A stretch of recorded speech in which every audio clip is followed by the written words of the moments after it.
Hello everyone, I am Professor Aditya Agrawal. Heartily welcomes you to my YouTube channel of Quantity Surveying and Costing. अभी तक हमने दो मोटे मोटे topics करे, मतलब हमने एक बार न्यूमेरिकल्स करे लॉन्ग वॉल और शॉर्ट वॉल के, दूसरा टॉपिक हमने करा रेट एनालिसिस। आज हम एक नया टॉपिक स्टार्ट करने जा रहे हैं which is known as road work estimation. Road work estimation का क्या मतलब है? जब भी हमको रोड वर्क का काम करना है तो उसके लिए हमको एक लेवल मेंटेन करके चलना है। आज हम कहीं पे भी अनइवन सरफेस पे रोड को कंस्ट्रक्ट नहीं कर सकते, तो हमको क्या करना है, रोड वर्क एस्टिमेशन निकालने के लिए हमको एक प्रॉपर लेवल पे लेके जाना है। प्रॉपर लेवल मतलब क्या?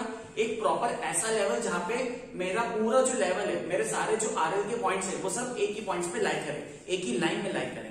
तो उसके लिए हमको करना है रोड वर्क एस्टिमेशन।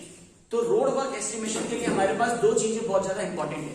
एक होता है कटिंग, दूसरा होता है फिलिंग। मतलब कहीं कहीं पे आपको खुदाई करनी पड़ेगी, कहीं कहीं पे आपको फिलिंग करनी पड़ेगी। क्यों? ताकि आपको एक लेवल मेंटेन हो सके। तो उसी को हमने दो नाम दिए, एक को नाम दिया बैंकिंग, एक को नाम दिया है कटिंग। ओके, अब भी जब भी हम रोड वर्क एस्टिमेशन करेंगे तो इसमें हमारी चीज की क्वांटिटी निकालेंगे। मतलब हमको खुदाई कितनी करनी है, खुदाई करनी मतलब फिलिंग भी आ जाएगा और कटिंग भी आ जाएगा। तो इस चीज को बोलते हैं हम क्वांटिटी या फिर वॉल्यूम। ओके, तो क्वांटिटी और वॉल्यूम कैसे निकालेंगे? हमारे पास जो भी एरिया है, एरिया किसका? ये इस सेक्शन का। ये सेक्शन हमेशा जनरली ट्रेपेजॉइडल शेप ही रहेगा। तो हमको क्या करना है, इसका एरिया निकालना है और अलोंग द लेंथ इसको मल्टीप्लाई करना है। मतलब एरिया अलोंग द लेंथ, तो हमको पता चल जाएगा कि कहां से कहां तक हमको खुदाई करनी है, कहां से कहां तक हमको फिलिंग करनी है। तो उस चीज को हम मल्टीप्लाई कर देंगे तो हमको मिल जाएगी हमारी overall quantity of road work estimation. जैसे हमको क्वांटिटी मिल गई, मैं खुदाई का रेट अप्लाई कर दूंगा। खुदाई के रेट अप्लाई करने के बाद मुझे पता चल जाएगा कि मेरी ओवरऑल कॉस्ट कितनी आ गई। तो ये था हमारा main motto road work estimation का। तो आप देख सकते हैं कि हमारे पास दो टाइप के, एक है बैंकिंग जिसके अंदर मुझे फिलिंग करनी है, और एक है मेरे पास कटिंग जिसके अंदर मेरे को कटिंग करनी है। तो यहाँ पे हमारे पास दो टाइप के फिनोमिनास आते हैं। अब बात आती है कि रोड वर्क एस्टिमेशन करना कैसे। तो रोड वर्क एस्टिमेशन करने के लिए हमारे पास जनरली 3 मेथड्स रहती है। पहली मेथड होती है मेरे पास mid sessional area method. Second होती है मेरे पास मीन सेक्शनल एरिया मेथड, और थर्ड मेरे पास होती है प्रिज्मोइडल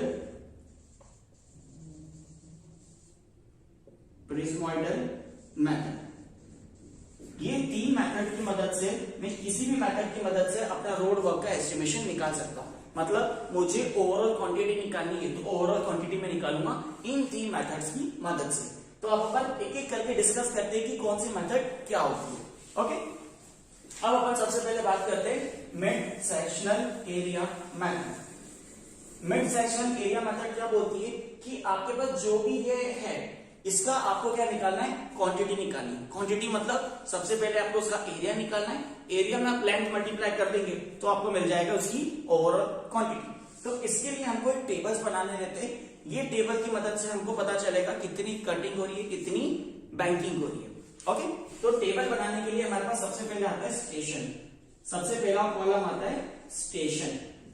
स्टेशन मतलब मेरा पॉइंट कहां से स्टार्ट हो रहा है, समझ लो 1 kilometre, 1.2 kilometre, 1.3 kilometre like that. Okay, फिर उस स्टेशन के बाद मेरी डेप्थ कितनी है, मतलब हर एक पॉइंट पे, जैसे 1.1, 1.2, 1.3, तो यहाँ पे डेप्थ कितनी है, यहाँ पे डेप्थ 5 मीटर है, यहाँ पे 5.5 मीटर है। तो अलग अलग पॉइंट्स पे कितनी कितनी डेप्थ आ रही है। ओके, नेक्स्ट मेरे पास एक कॉलम आता है मीन डेप्थ। क्या आता है? Mean depth. मतलब आपकी जो भी डेप्थ थी इसका मीन क्या है। ओके, मीन डेप्थ के बाद आपके पास एक ऑप्शन आता है ये वाला, कौन सा? सेंट्रल एरिया, बीच वाला, जिसे मैंने नंबर दिया है 1। तो इसको हम कहते हैं central area which is equals to b into d M.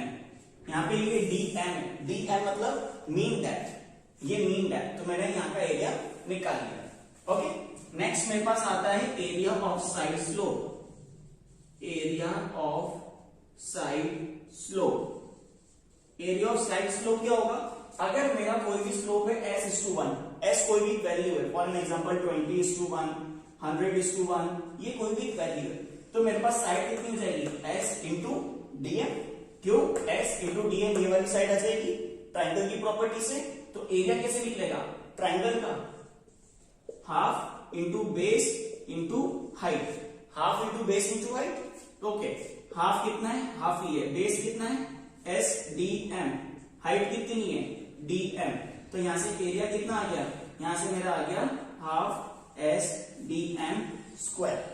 ये एरिया इस साइड का, वैसे एरिया यहां का भी होगा, ये भी कितना होगा, plus half s d m square. तो टोटल कितना हो जाएगा, एस डी एम स्क्वायर। मतलब total area of side slope कितना आ रहा है, एस डी एम स्क्वायर। तो यहां पे मैं लिखूंगा एस डी एम स्क्वायर। ये मेरे पास आ गया साइड का area. Okay, now total area, total मतलब इस पूरे का, ये सेंट्रल एरिया मतलब 1 था, साइड एरिया मतलब 2 + 3। यहां पे मैंने इसको नाम दे दिया 3। ओके, तो टोटल एरिया कैसे निकलेगा, तो टोटल एरिया निकल जाएगा BDM प्लस SDM का स्क्वायर। BDM ये वाला था, SDM ये वाला है, तो टोटल एरिया मेरा निकल गया यहां पर। ओके, टोटल एरिया के बाद मेरी लेंथ, एक पर्टिकुलर सेक्शन के बीच में, एक पर्टिकुलर चेन के बीच में कितनी लेंथ है। अब एरिया इंटू लेंथ क्या आ जाएगा आपके पास, क्वांटिटी। एरिया इंटू लेंथ आपके पास क्या आ जाएगी, क्वांटिटी। अब इन्हीं सब क्वांटिटीज को प्लस कर लेंगे तो आपका एक्सक्लेमेशन बन गया। अब क्वांटिटी में 2 चीज आती है, एक हो सकता है कहीं पे खुदाई हो सकता है कहीं पे फिलिंग हो। तो यहाँ पर अपन इसको 2 पार्ट्स में डिवाइड करेंगे, एक बैंकिंग करेंगे, एक कटिंग करेंगे। ओके, ये प्रैक्टिकली कैसे होगा, ये जब हम न्यूमेरिकल सॉल्व करेंगे तब समझेंगे। अभी आपको सिर्फ एक मेथड समझना है कि हमको इस मेथड में करना क्या है। हमको इस मेथड में एक बार फिर से कंक्लूड करता हूं, स्टेशंस निकालना है, डेप्थ दे रखी है हमें, मीन डेप्थ निकालना है, सेंट्रल एरिया से सिंपली मल्टीप्लाई करना है। सेंट्रल एरिया क्या होता है, बेस मल्टीप्लाई बाय हाइट, मतलब लेंथ इंटू ब्रेड्थ, तो बी इंटू डीएम। फिर area of side slope, area of side slope कैसे निकालेंगे, ये स्लोप s/1 है, इसका s इंटू डीएम ट्राइंगल की प्रॉपर्टी से दिस इंटू दिस, यहाँ का बेस आ जाएगा। जब भी बेस आ जाएगा तो ट्राइंगल का एरिया होता है half into base into height, means half into base SDM into height DM, तो SDM का स्क्वायर अपॉन 2, ये यहाँ का एरिया। सिमिलरली यहाँ का भी एरिया सेम होगा क्योंकि स्लोप सेम है।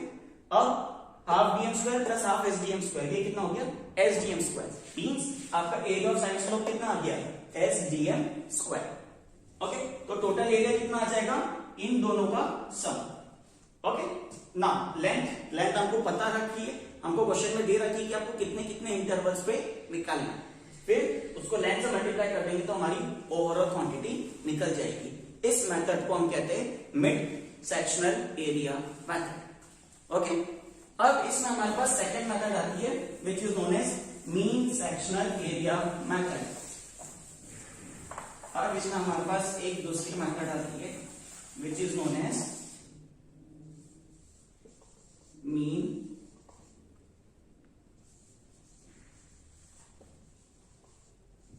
Sectional area method. इसमें क्या होगा, हम पहले डेप्थ का मीन ले रहे थे, अब इस केस में हम एरिया का मीन लेंगे। मतलब जो डेप्थ थी वो एज इट इज रहेगी, मीन किसका हो जाएगा, एरिया का। तो इसमें हम कैसे लिखेंगे, सबसे पहले आएगा हमारा स्टेशंस एज यूजुअल जो पहले था, फिर हमने उसके बाद लिखा था डेप्थ, यहाँ पे भी डेप्थ आ गया हमारे पास, डेप्थ बोल सकते हैं या फिर इसको हाइट बोल सकते हैं, डेप्थ और हाइट। ओके, फिर इसके बाद हमने मीन डेप्थ लिखा था, आपको याद होगा, बट इस केस में मीन डेप्थ जैसा कुछ भी नहीं होगा। यहां पर क्या आ जाएगा, सीधे सेंट्रल एरिया, क्या आ जाएगा, सेंट्रल एरिया, वो क्या था, बी इंटू डीएम का स्क्वायर। ओके, फिर उसके बाद आ जाएगा हमारे पास side area, area of side slope, ये हमने कितना निकाला था, एस डीएम का स्क्वायर। ओके, फिर इसके बाद हमारे पास आ जाएगा total area, total area, total area मतलब इन दोनों का सम, तो ये कितना हो जाएगा, b d m square plus b into d plus s d m का स्क्वायर। फिर इसके बाद हमने पुरानी वाली मेथड में लेंथ लिखा था, बट इस केस में लेंथ नहीं आएगा। क्यों? क्योंकि यहाँ पे क्या है हमारा मीन सेशनल एरिया, मतलब यहाँ पे क्या होगा, मीन निकलेगा एरिया का, mean of area. Mean of area कैसे? जैसे एक एरिया की वैल्यू है 10, एक की है 15, एक की है 20, दूसरे की है 25। तो मीन कैसे? पहले इन दोनों का मीन 10 और 15 का मीन कितना होगा 12.5। फिर इन दोनों का मीन कितना होगा 17.5। इस तरीके से हम इसका एरिया का मीन निकालेंगे। ओके, फिर लास्ट में हम इसको लेंथ से मल्टीप्लाई कर देंगे, और लेंथ से मल्टीप्लाई करने के बाद हमारे पास आ जाएगी इसकी क्वांटिटी, या तो बैंकिंग में आ जाएगी या फिर कटिंग में आ जाएगी। तो इस तरीके से हम इस मेथड को सॉल्व करते हैं। मतलब कंक्लूजन देखें तो कंक्लूजन क्या कर रहे हैं, हम इस चीज का मीन निकाल रहे हैं। Mean AM equals to A1 plus A2 upon 2। हमको यहाँ पर मीन निकालना है एरिया का। फर्स्ट मेथड में हमने क्या करा था, एक डेप्थ का मीन निकाला था। सेकेंड मेथड में हमने एरिया का मीन निकाला। ओके, आई होप दोनों मेथड क्लियर होगी। अब इसके बाद हम करते हैं हमारी third and the last method, which is known as prismoidal area method. अब हमारी थर्ड मेथड आती है हमारी प्रिज्मोइडल एरिया मेथड। अब प्रिज्मोइडल एरिया मेथड में क्या होता है, इसमें हमारे पास एक डेप्थ नहीं, दो डेप्थ होती है। मतलब हो सकता है कि ये वाली डेप्थ अलग हो और ये वाली डेप्थ अलग हो, तो इसमें हम क्या करते हैं, दो अलग अलग डेप्थ के लिए कैलकुलेशंस करते हैं। कैसे? ये देखिए, ये एक स्लोप मैंने यहां बनाया है,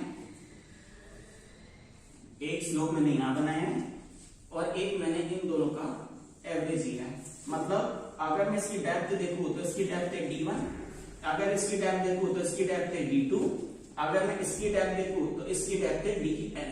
मतलब इन दोनों का एवरेज।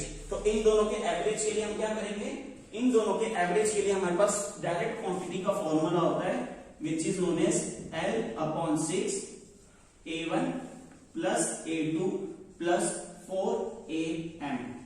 मतलब हमको क्या करना है, हमको एरिया 1 निकालना है इसकी मदद से, एरिया 2 निकालना है इसकी मदद से, और 4 टाइम्स एरिया निकालना है एवरेज इसकी मदद से। इन सभी को प्लस करने के बाद, लाइन से मल्टीप्लाई करने के बाद, 6 से डिवाइड करने के बाद आपको इसकी ओवरऑल क्वांटिटी मिल जाएगी।